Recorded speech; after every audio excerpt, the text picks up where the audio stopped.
Good morning mga kasulid.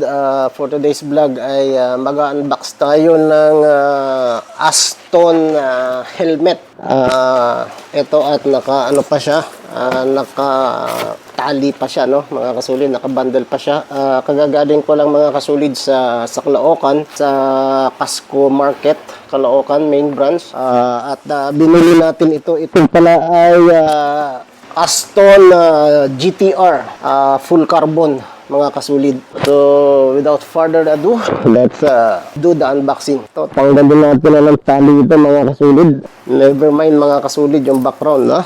Nasa bodega tayo mga kasulid. Bali, yung ating lumang helmet mga kasulid, bali yung papalitan yan natin ay HJC siya. So ang problema ko mga kasulid sa HJC ay masyadong malaki yung shell. Ay hindi naman tayo gaanong biniyayaan ng height, no mga kasulid. So naghanap tayo ng helmet na medyo maliit yung kanyang shell para naman hindi tayo magmukhang mascot mga kasulid.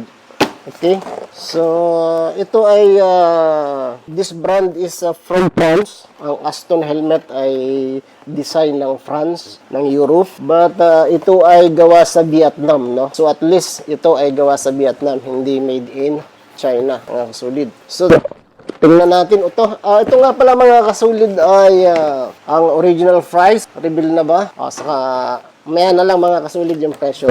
Mag-unbox muna tayo. Tingnan natin kung ano yung mga laman sa loob nito mga kasulid. So, pagbukas natin mga kasulid, ayan, nakasilid na mismo yung helmet. Mayroon sa kanyang bag. So, ito, wala na siyang empty.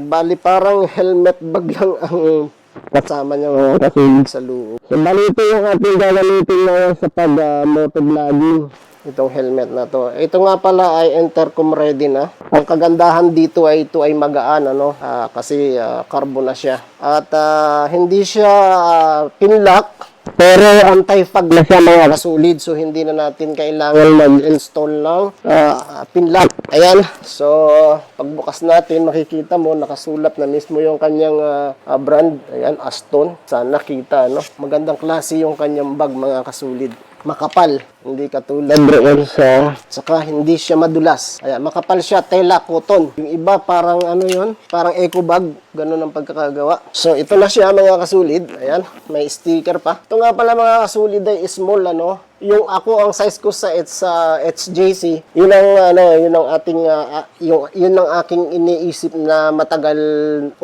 ko nang iniisip dahil yung aking size sa HJC ay XL. So iniisip ko kung ano yung size ko sa ibang helmet katulad nito. Dahil inaplano ko dati ay bili tayo sa online. So iniisip ko na mas maganda ay pumunta tayo sa physical store para masukat talaga natin kung yung size ng helmet na ating bibilhin ay talagang akma para sa atin. At ito nga pala ay doon nagsukat ako. At dito pala sa brand na to, sa Aston, ang size ko lang pala ay small. So wala siya mga kasulid na na ibang kasama, walang pre na lens. So lang siya mga kasulid, helmet lang talaga at saka yung kanyang bag. So bali, ayan. Tapos dual visor na siya mga kasulid. Nandito ang lock niya sa side dito mga kasulid. Wow, mabilis. And then hatak pababa, ayan, maglalak siya pag hinatak natin pababa. So ito nga pala ay carbon, full carbon na glossy, kasi yung isang napili ko doon na yung may design dito na red, may mga may mga graphics design, walang available na size na small. So ang ganda ng bali dito may air vent sa harap mga kasulid. Ayan, isa, dalawa, kabila. Tapos dito ay may air vent din. So left and right siya mga kasulid. At nandito yung kanyang exhaust. Ano ba tawag? Exhaust ba yun? Hindi ako sure mga kasulid kung ano. Meron dito, bali tatlo. Tapos sa gitna ay malaki. Tapos meron pa rito. So bali tatlo. Isa, dalawa, tatlo. Yung kanyang labasan ng hangin. And then, meron pa rin dito. So, yung papasok dito siguro, ay dito siya lalabas mga kasulid, dito sa side na to. At, quick release siya. Sana ay double lock o double D-ring. Pero hindi. Pero okay na. At napakaganda ng padding niya mga kasulid.